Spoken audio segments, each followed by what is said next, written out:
You're at a house party, and how many of you DJs have played at a house party or someone's birthday? Would you have an epic DJ intro? And then would you be hiding behind the DJ console while that intro plays? Coming to you from Romania for my second festival of 2021. How about that? In this vlog, I'm gonna discuss the whole concept of DJ intros and 5 techniques that you can use to start your set with.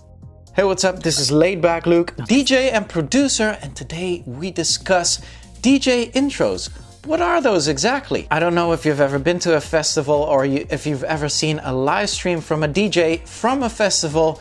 There is this first couple of minutes where you don't see nothing, there's no lights, there's nothing going on, and the crowd is waiting in anticipation for this DJ to show up. And now they have started their sets, and all you're hearing is probably a heartbeat or like some kind of build up into maybe the first track of a DJ, and then all of a sudden the DJ who had been hiding beneath the DJ booth pops up and the whole set can start. Very typically you'll hear the DJ say, "What's up? Insert city or festival name and how are we doing?" or "Put your hands..." I don't even know what they say actually. But that huge build up, that epicness and that anticipation being built up into the first couple of minutes of a DJ set, that is what we call a DJ intro. Some DJs and producers put a lot of time into fabricating one. I respect it. If you have a proper DJ intro, this is amazing, and it works really well from the crowd side as well, where it's like dark and you don't see the DJ and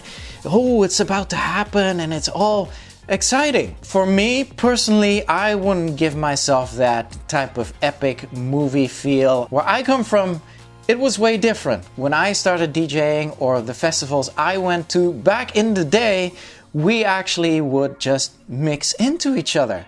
And this is pretty much the method that I prefer in a club night, or it doesn't even matter if, you know, if there's an opening DJ before me who has never played for a crowd before or the crowd doesn't even know, I'll just always try and mix into that. Well, let me zoom out of the festival situation here for a moment. Say you're at a house party, and how many of you DJs have played at a house party or someone's birthday? And can you just imagine, say, you know, you're on after the dinner spectacle, or you're on after your friends had a drink and you had a drink as well. So in someone's home, would you have an epic DJ intro? And then would you be hiding behind the DJ console while that intro plays? I know it sounds a little bit ridiculous, right? And so obviously it's a different setting if you compare a home setting to a festival setting. But just to clarify where my mind is sitting at whenever I hear an epic DJ intro. And so here is where the tips come in, and here is where I get you started if you are not able to have a DJ intro, or you're kind of like worried as to how to then start a DJ set. I'll give you 5 techniques for you to start with. But before I do that, make sure to give me a like and hit that subscribe button right now as well. If you're enjoying this right now, if you have a comment as well, I want to hear your personal opinion as well. So make sure to leave it down in the comments below. Okay, I'm going to be counting down from a number 5, mixing through. Simply put, there will not be a break between the DJ before you and you. You will actually mix into their track. And this is the way we used to do it. This is my preferred way as well. And it's just seamless. People see you behind the DJ booth. People see you walking up behind the DJ booth. People see you plugging in and that sort of thing. To me, there's the anticipation already. As when I was in the crowd myself and when I was looking up at the DJs that I respected, I would just already go crazy when I saw Carl Cox just walk up onto the DJ booth and he would plug in his headphones, and you would actually hear him start mixing in, and that was the moment already where it was like, oh, it's starting now, and his first kick drums or his first mixing, wow, amazing. No Hollywood intro needed. So mixing through, my preferred manner. Even if there's 2 setups, I'll always just try and signal to the DJ before me like, oh, keep on playing, keep on mixing. Number 4, we're gonna build in that anticipation as we mix. So what you wanna do is the track that's playing before you wanna take the energy out. Maybe take the bass EQ out. Maybe, and this works really well, just put their outro beats in a loop. Take a little bit of bass out, and that loop, because it's not your track, that loop can last for a good 1 to 2 minutes, maybe 3 minutes. Just have it sit there and just have it like play and play and play. And you know, at a certain point the crowd is like, okay, is there something gonna happen? What's happening with the volume? It sounds a little bit lower now in volume. And guess what? After that momentum, doesn't matter what you do next. If you bring in your track with like the full energy or with the full bass in or some sort of build up after that, the crowd is going to bite and accept that as, whoa, they're starting and the energy is crazy straight away, and you'll come in with a bang. What you can do in that loop as well, sometimes the BPM of the DJ that's playing before you is higher than you want to start with. Say, you know, they're playing maybe trap or whatever, 150 BPM, or even if it's 130 and you're planning on smoothing things out, maybe go to a 128 or a 126 BPM. What you can do in a loop is just put their BPM down. So what I sometimes do is like even go as low as a 110. And can you imagine a loop that's 110 BPM? That's the bass taken out and it's just like sitting there. So you take the energy back before you begin. Point number 4 here. If you are interested in learning how to properly DJ and all the things that come with it and how you can mix certain tracks in which way and what all the techniques stand for, make sure to check out my online courses on digitaldjtips.com and you will gain the knowledge that you need to have. And then we get into number 3. What you can use as well is effects. You can put those effects either on your track or on the track of the DJ before. You can have an effect on the beat, you can have a half beat effect, you can have like a long reverb as well, something that changes the whole imaging and the whole energy of the track before, or your energy, where there's some kind of build up and anticipation being built in there live. I remember it was back in 2001, I had an amazing slot between Roger Sanchez and Dave Clark. Both of them I look up to, and Dave Clark for sure.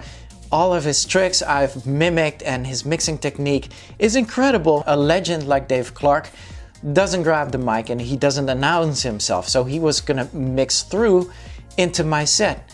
And granted, I had done my best to impress him as well.